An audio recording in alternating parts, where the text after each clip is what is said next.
Alright, guys, here's another strange story. So, this girl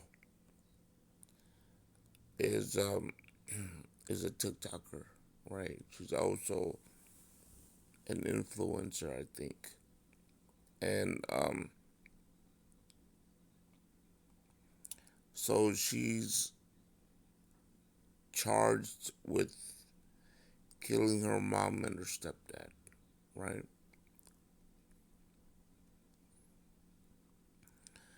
So they interview her dad, which um so when they arrested her, they questioned her and they let her go right away, right? And then for like a month or whatnot, she was communicating with investigators back and forth, right?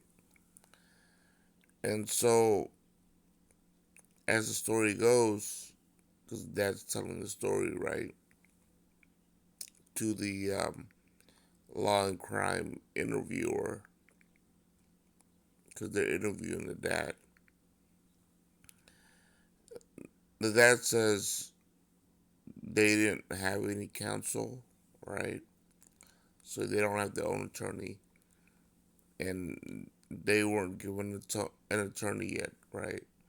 So the whole time she's been cooperating with the investigators, right? And they didn't charge her, they didn't arrest her, they kind of just let her communicate with them back and forth, right? And she was trying to give them leads to go towards the people that her mom and her stepdad were dealing drugs with, right? So the dad, as he's being interviewed, he says that the investigators, right, ruled that out, that the drug dealers weren't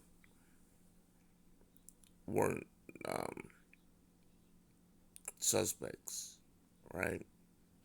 So after a month of talking to this girl, as soon as she made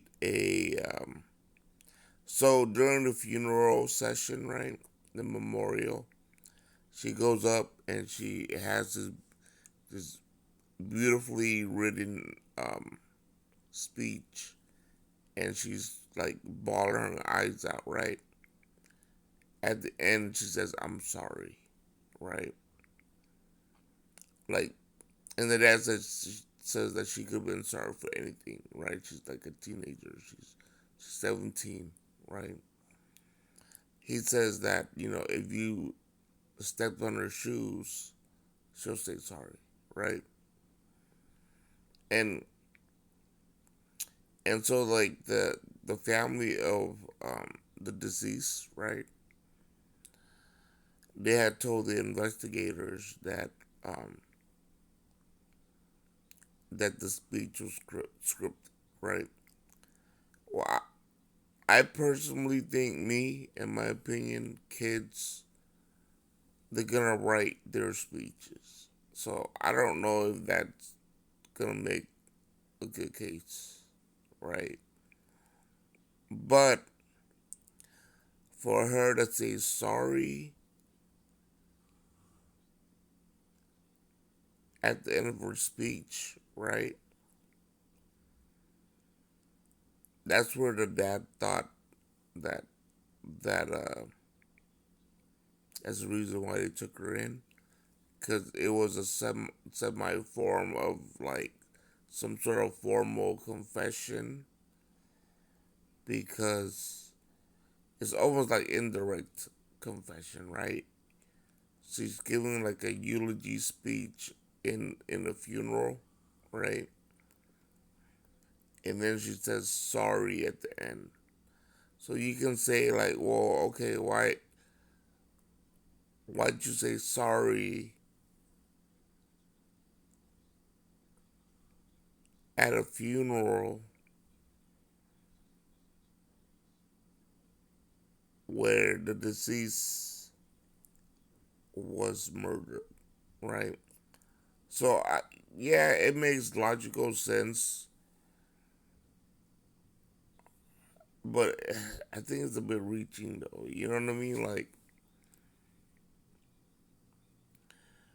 but so now, um, the state gets to prosecute, right? So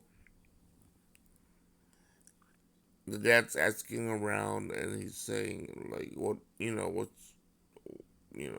what's going on? What do you guys have, right? And they're telling him that they have a mountain of evidence, you know, against her. So she's arrested. So to me, this is a very strange case. I mean, if you guys haven't seen it yet, go ahead and look it up. Anyway, it's my time for tonight. My name is that guy Ren Renzellular on all my handles at Renzellular for all my socials. And have a good night. Peace.